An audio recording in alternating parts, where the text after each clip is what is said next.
Thanks so much. So you're coming from Japan. Yes. How was it? Yes, we're based in Singapore mainly, but Okay. our fund is backed by a Japanese corporation, so I'm personally always back and forth.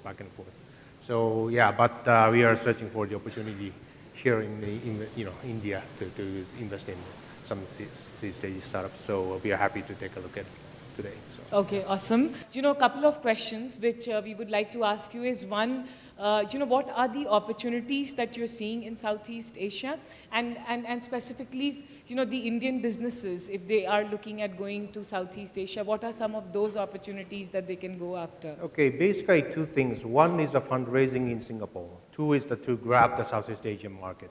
So recently I preferred to the phrase that I created by myself. United States of the Southeast Asia. So, Southeast Asia is obviously, fragmented, but at the same time, they are very connected.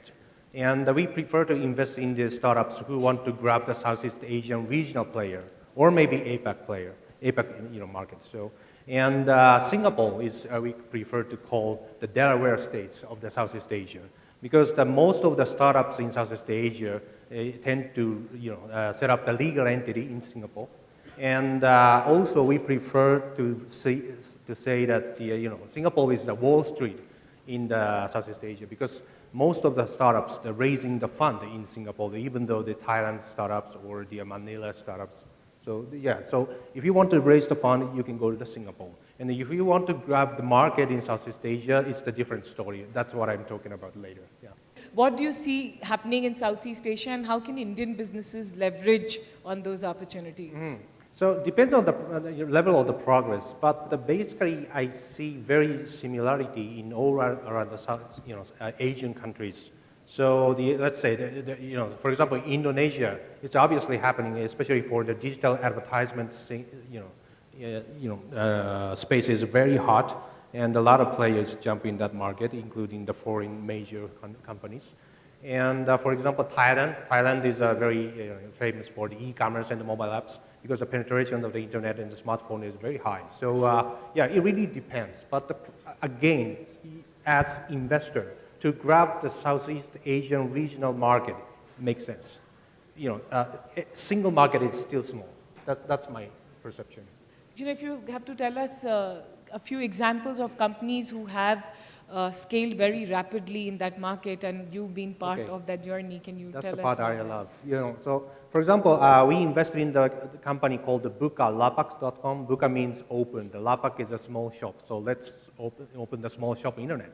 So it's like a Taobao in Indonesia or eBay in Indonesia, small B2C marketplace platform. We invested in them 3.5 years ago. At that time, that company was the 11-month baby. Now they are the 30th biggest website in Indonesia. So it means 2,000 biggest in all around the world in terms of the Alexa numbers. So they're rapidly growing in the main street of the internet. It means e-commerce. So that is happening now. So the main street internet business is already happening. So what I want to emphasize today is everything is happening. Already market is crowded. So if you guys are media service, you got to be better than local player. Otherwise, don't go there. Stick with your own market.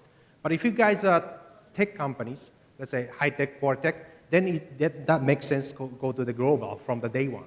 That's my perception. Okay, great. Now we'll take the questions from the entrepreneurs. Sure. Is this fine? What are the limitations in terms of Southeast Asia in general and not just Japan, if an entrepreneur wants to expand to Southeast Asia? Okay, understood. Again, it depends on the what business you are doing. If you are a media type of business, I really recommend to stick with your own market so far, and after you get enough traction, then go to the other market. That makes sense for me. And if you guys are tech companies, you can go from the day one. And yes, if you think about Japan, I don't mean it, but Japan loves West. So even though your technology is fantastic and better than the Western company, it's hard to get into the market there. So you have to find the right partner there, like a big trading company, like so many there.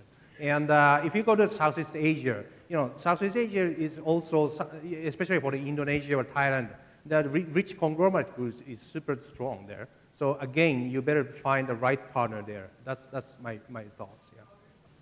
I have one question for you. Sure. So if you are, so I'm assuming you're looking at investing in Indian companies.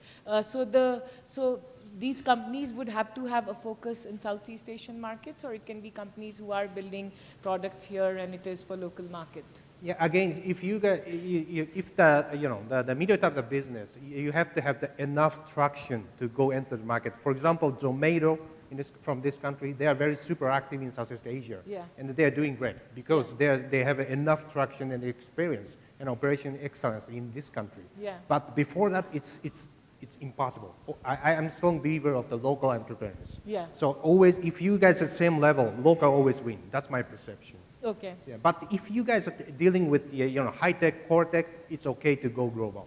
Okay. Because it's hard to find the high tech, core tech in Southeast Asia, but Yeah. there are tons of the excellent technology here, right? Yeah, So yeah. That's my Okay, great.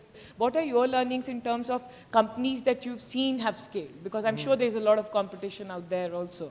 Yes, so definitely the operation in every business, especially for the service or the media business, operation excellence is needed.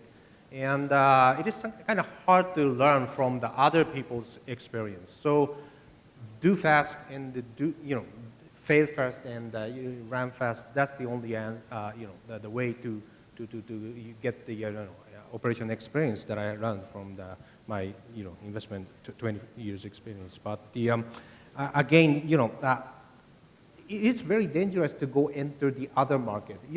Sometimes it looks like very shiny, but actually it's not. Yeah. It's very hard. So I really want to give you the advice that don't think about to go global or to go to the other market so easily.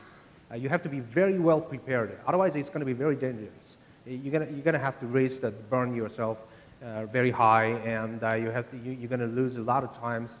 So you have to be very prepared to go into the other market, especially for the very fragmented countries like Southeast Asia. Ebihara-san, thank you so much. Thank you. It really means a lot to us and all of us over here that you've come. You took the time to come here and talk to us. Thank you. It Yeah. was my pleasure.